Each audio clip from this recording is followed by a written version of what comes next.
नहमदुहु व नुसल्ली अला रसूलिहिल करीम अम्मा बाद फ़ाऊज़ु बिल्लाहि मिनश्शैतानिर रजीम बिस्मिल्लाहिर रहमानिर रहीम रब्बि इश्रह ली सदरी व यस्सिर ली अमरी वहलुल उक़दतम मिन लिसानी यफ़क़हू क़ौली रब्बी ज़िदनी इल्मा। अस्सलामु अलैकुम व रहमतुल्लाहि व बरकातुहू। कैसे हैं आप सब?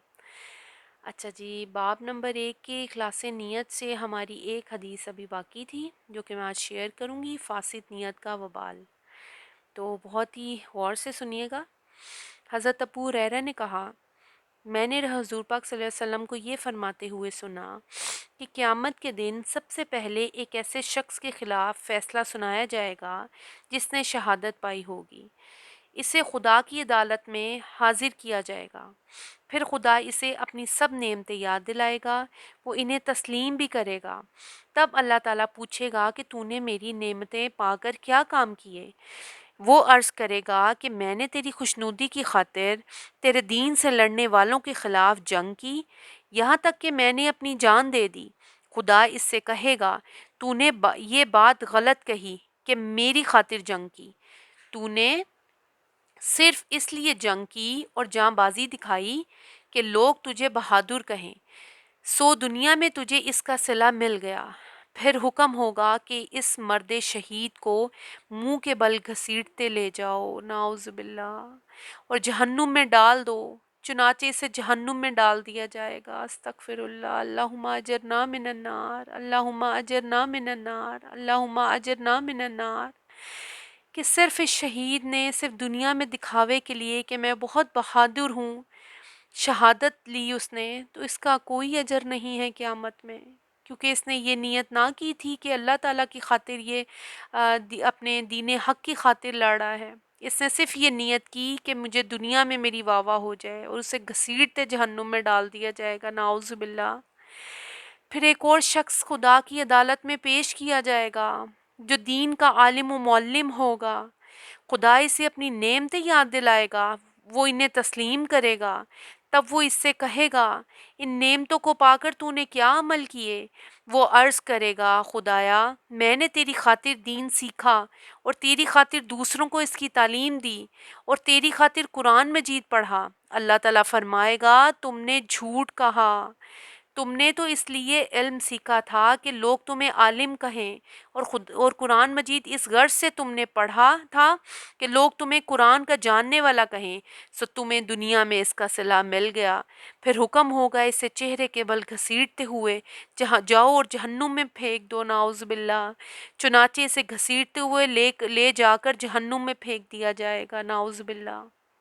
ये सिर्फ दुनिया दिखावे के लिए आलिम बना, लोगों को तालीम दी, कुरान पढ़ा, सिर्फ और सिर्फ दुनिया में वाह करवाने के लिए, ना कि इसके पीछे खालिस अल्लाह की नियत थी कि अल्लाह मुझसे राज़ी हो जाए। कोई फ़ायदा नहीं है ऐसे अमाल का।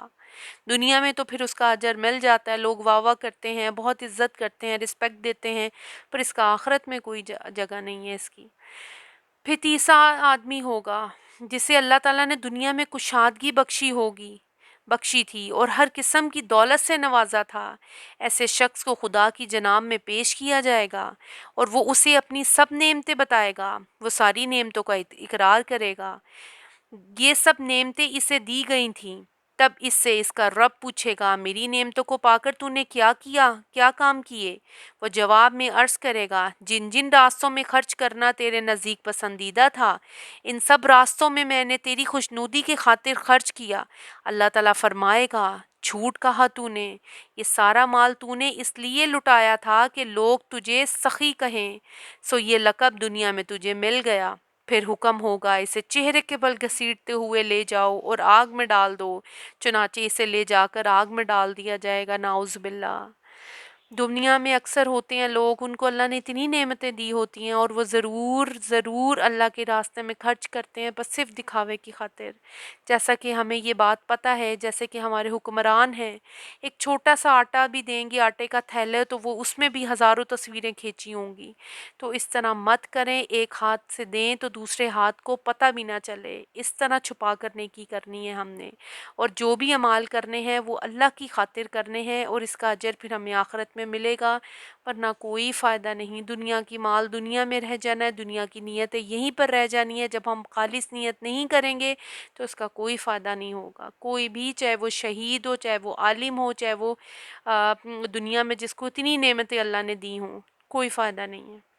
اس کی تشریح بھی تھوڑی سی دیکھتے ہیں ہم، کہ ان تینوں روایتوں میں حقیقت کو وضاحت سے سامنے لاتی ہیں، بے شک یہ تو ہمیں پتہ ہے۔ وہ یہ ہے کہ آخرت میں کسی نیک کام کی کوئی ظاہری شکل پر کوئی انعام نہیں ملے گا، نہیں ملنے والا انعام۔ وہاں تو صرف وہی کام اجر و ثواب کو مستحق ہوگا جسے خدا کی خوشنودی کے لیے کیا گیا ہوگا۔ بے شک یہ تو ہمیں پتہ ہے کہ جو کام ہم اللہ کی خوشنودی کے لیے کریں گے اسی کا اجر ملنا ہے ہمیں۔ بڑے سے بڑا نیکی کا کام اگر اس لیے کیا گیا کہ دوسرے اس سے خوش ہوں یا لوگوں کی نگاہ میں اس کی وقت بڑھے، تو خدا کی نگاہ میں اس کی کوئی وقت نہیں، آخرت کے بازار میں اس کی کوئی قیمت نہیں۔ ایسا عمل خدا کے میزان میں کھوٹا بلکہ جعلی سکہ قرار پائے گا۔ نہ ایسا ایمان وہاں کام آئے گا اور نہ ایسی عبادت۔ جیسا ہمارا ایمان ہے، چاہے ہماری دکھاوے کی عبادت ہے یا کوئی دکھاوے کے نیکی کے کام ہے، وہ یہیں کے یہیں دھرے رہ جائیں گے، ہماری آخرت میں اس کا کوئی حصہ نہیں ہونے والا۔ تو ابھی سے اپنی نیتوں کو صاف کریں اور یہ آج عہد کر کے اٹھیں کہ ہم جو بھی کام کریں گے وہ اللہ کے لیے خالص کر کے کریں گے، کہ اس کا اجر ہمیں ایک دن اللہ سے ملنا ہے۔ اس سے ہماری دنیا بھی سنورے گی اور آخرت بھی، انشاءاللہ تعالی۔ وآخر دعوانا ان الحمد للہ رب العالمین۔ السلام علیکم ورحمۃ اللہ وبرکاتہ۔